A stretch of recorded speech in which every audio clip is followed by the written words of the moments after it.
Malam ini kita menyadarkan diri kita, terlebih lagi yang berceramah, jangan kau hanya sampai menyampaikan ayat saja. Hai Abdul Samad, apakah kau yang bicara itu hatimu sudah hidup?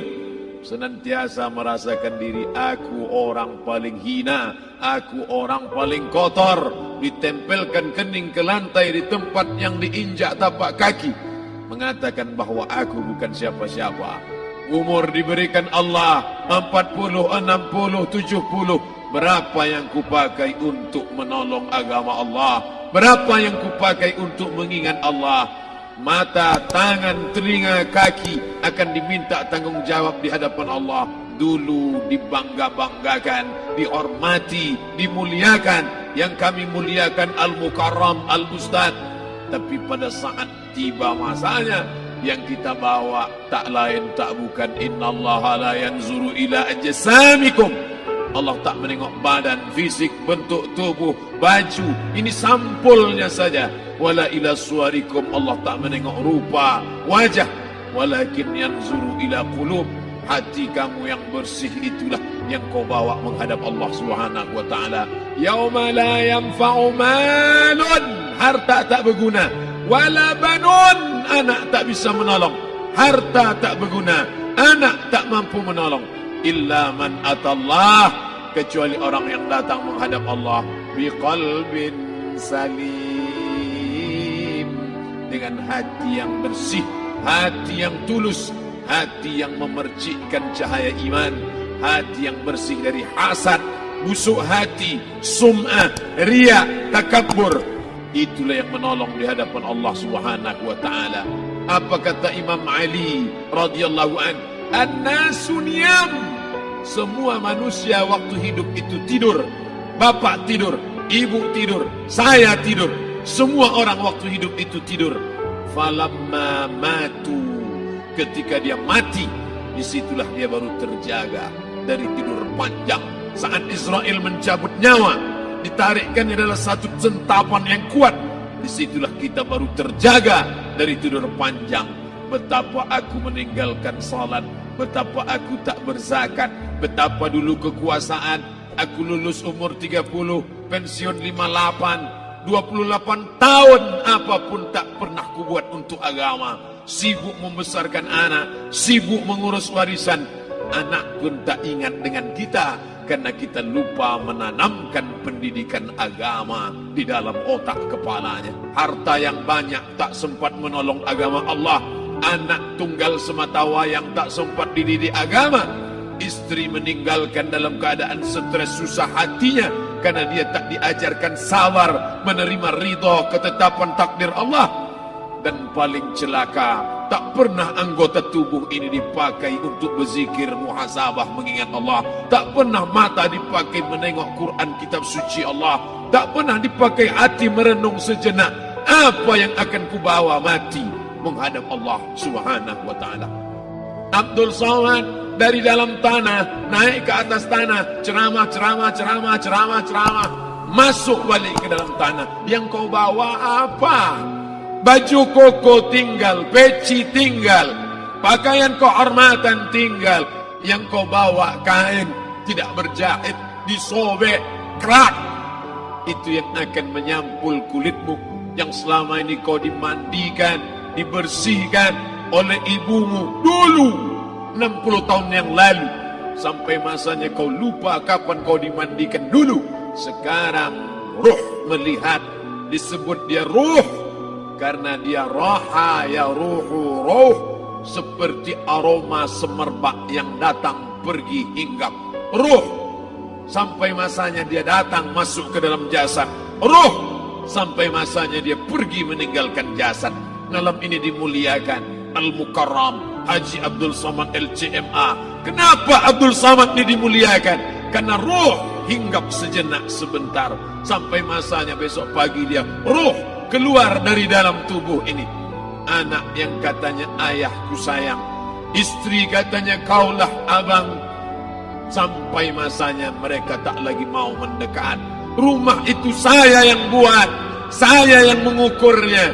Tapi begitu ruh sudah keluar dari badan, tidak satu pun semeter, sesenti, sejengkal, sehasta ada tempat di rumah itu untuk jenazah bernama jenazah Abdul Somad. Mana kawan, sahabat, andai tolan, anak menantu, teman sekantor, semuanya pergi meninggalkan. Yang tetap dibawa, kalau pernah kaki melangkah salat berjamaah di masjid, kalau pernah tangan mengusap kepala anak yatim, kalau pernah tangan mengucap subhanallah. Nanti di akhir tausiah kita akan berzikir, munajat, muhasabah diri, berdoa, mengenang apa yang akan kita bawa menghadap Allah Subhanahu wa taala. Datang malaikat membawa kain kafan dari cahaya, akan menyambut ruh yang mulia. Hadis riwayat Ahmad bin Ambal dalam kitab Al-Musnad, turun malaikat berlomba-lomba membawa kain putih dari cahaya, menunggu ruh akan keluar. Ruh menetes seperti embun di ujung daun. Daun tidak bergoyang, ranting tidak patah. Ruh menetes pelan turun ke dalam kain kafan, dibawa malaikat ke pintu langit. Tak sabar mereka menyambut. Inikah dia yang selama ini berjamaah? Berapa banyak yang masyhur terkenal di bumi, malaikat tak mengenal dia. Ini roh siapa? Tapi ini bukan LCMA, dia bukan ustaz, dia bukan ulama, tapi imannya dalam, kekuasaan dipakai menolong agama Allah. Ruhnya keluar di bawah, semua malaikat mengucapkan salam. Inilah orang yang selama ini kami tunggu-tunggu, catatannya sudah lama. Setiap pagi petang, malaikat subuh membawa catatan namanya, malaikat malam membawa catatan namanya. Kami merindukannya. Begitu orang-orang yang masyhur di langit tapi tak dikenal makhluk bumi. Tapi ada sebaliknya, yang rohnya disentapkan, ditarik malaikat dengan begitu tarikan yang sangat kuat. Nabi bertanya saat Isra Mi'raj kepada mereka yang sudah mati ribuan tahun yang lalu, apa yang kalian rasakan? Yang satu mengatakan seperti tebasan pedang di tempat yang sama beratus kali. Yang satu mengatakan seperti kambing yang dikuliti hidup-hidup. Yang satu mengatakan seperti mata kail pancing ditarik dari kulit yang basah. Maka kita berdoa setiap selesai salat, Allahumma hawwin alaina, ringankan kami ya Allah, fi sakaratil maut, di saat sakaratul maut yang amat sangat menyakitkan itu, di saat malam pertama di tempat yang gelap, di tempat yang tak pernah diimpikan oleh orang, tapi kita tetap melewati dan merasakannya. Perlahan-lahan cacing tanah, ular-ulat kalajengking akan menggerogoti kulit yang selama ini dimandikan, selama ini dipakaikan sampo yang mahal, selama ini dioleskan pelembab yang lembut. Tapi ternyata sebelum roh keluar jasad, setelah keluar, dia hanya akan menjadi santapan cacing tanah, hancur berkeping hari demi hari. Yang pertama kali membusuk adalah mata, karena dia berisi cairan. Cairan ini mengering, busuk dan berlubang. Lalu kemudian usus sebulan di dalam tanah, mulai dia menggelembung masuk angin dan dia meletus pecah. Cacing-cacing tanah mulai datang menggerogoti, memakan. Habis, siap tak siap, suka tak suka, kau akan didatangkan. Apa yang akan ditanya oleh Allah? Perbuatanmu, amalmu. Faman ya'mal mithqala dzarratin khairan yarah. Sebesar biji sawi, sebesar ujung rambut, kau aniaya orang, kau makan titik puluh keringatnya. U'tul ajira ajrahu, berikan upah pekerjamu, gaji tukang panenmu, gaji tukang cuci setrikamu. Kau makan, kau tahan 3 bulan. Dia tak menuntut, dia senyum, dia hanya mampu mengadu kepada Allah.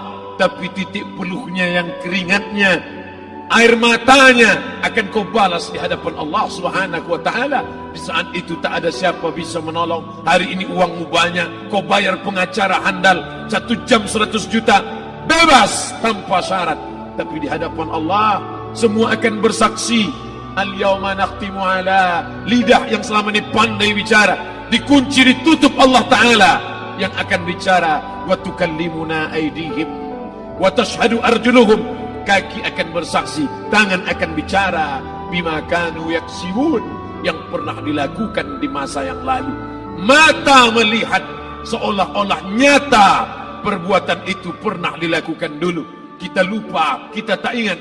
Tapi catatan malaikat terlalu terang benderang. Wa in kullun lamma jami'ul ladaina muhdarun. Catatan dibaca sampai-sampai orang itu tak percaya.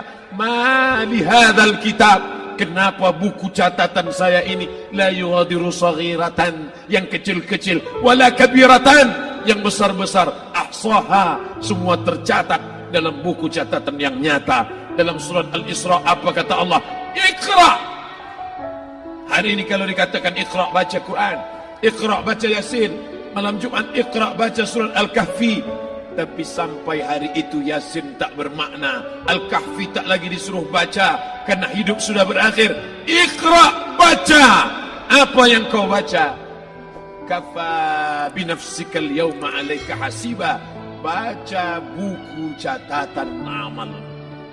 Sampulnya dosa, isinya dosa. Catatan kakinya dosa, sampul penutupnya dosa, bibliografinya dosa. Sampai ia pun tidak percaya, kenapa aku hidup hanya dosa saja. Saat itu dia mendengar teriakan azab, saat itu dia menyaksikan pekikan teriakan sakitnya siksa. Rabbana, ya Tuhan kami, farji'na, balikkan lagi kami ke dunia. Rabbana, ya Tuhan kami, absarna, mata kami sudah melihat azab. Wasami'na, telinga kami sudah mendengar sakitnya, pekikan, teriakan, jeritan. Farji'na, balikkan lagi kami ke dunia. Na'mal salihan, kami ingin amal saleh. Kami ingin bantu masjid, kami ingin sekolahkan anak yatim, kami ingin muliakan fakir miskin, kami ingin bantu panti jompo. Farji'na, balikkan lagi kami dunia. Kami ingin salat tahajud, kami ingin tahiyatul masjid, kami ingin puasa sunat. Saat itu penyesalan tak lagi berguna. Na'mal salihan, kami ingin amal saleh. Andai kau beri kami tenggat waktu ya Allah, laula akhartani, kalau kau beri aku waktu, ila ajalin qarib, aku tak minta hidup 1000 tahun. Ila ajalin qarib, sebentar saja kau hidupkan aku ya Allah. Di situ orang baru tahu apa yang pernah dilakukan dulu, yang di masa lalu tak ada cara lain kecuali malam ini kita bertaubat, taubat nasuha, mandi, solat sunat taubat. Ma min muslimin yuznibu dzamban, ada orang silap, khilaf, buat dosa, salah. Siapa yang tak pernah salah? Sedangkan datuk moyang kita Adam pun salah, tapi dia mengetahui, sadar salahnya. Dia berdoa, Rabbana zalamna anfusana, kami sudah menzalimi diri kami. Wa illam taghfir lana, kalau kau tidak mengampuni kami, wa tarhamna, kalau kau tidak merahmati kami, dan akunanna minal khasirin, kami termasuk orang yang rugi ya Allah. Maka malam ini kita bermunajat kepada Allah, berdoa, mengenang masa lalu, bergelimang dosa, besok tak akan kita ulang. Kita minta ampun kepada Allah Subhanahu wa taala. Astaghfirullahalazim, astaghfirullahalazim, astaghfirullahalazim.